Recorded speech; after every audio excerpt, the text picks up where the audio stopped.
Welcome back! Inside this video, we will make sure that our two buttons go at the end as we tried to do with the cross-axis alignment.end.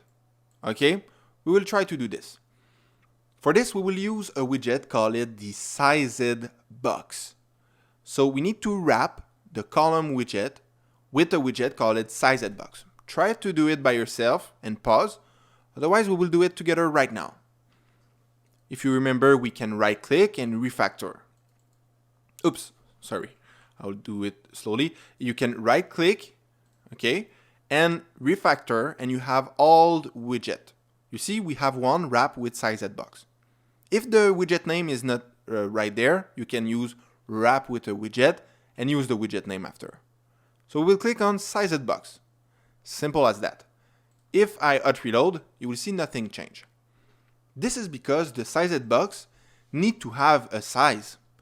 So we will go inside and we will use an argument called, I will press Ctrl space. You see we have the height, the key, and the width. So the width seems perfect for us. If we give the width, by example, I don't know, 200, and we hot reload. Oh, do you see how this changed? So let's put the width at 400 this time. This means all the width of the sized box is at 400 right now. So at the end, it will go at the end. But what happens if you put like 500? Or if you put like 7999? Nothing happened. But sometimes some error can occur. And maybe the user will have a screen with, I don't know, 1000 of width. So how do you know what is the maximum width?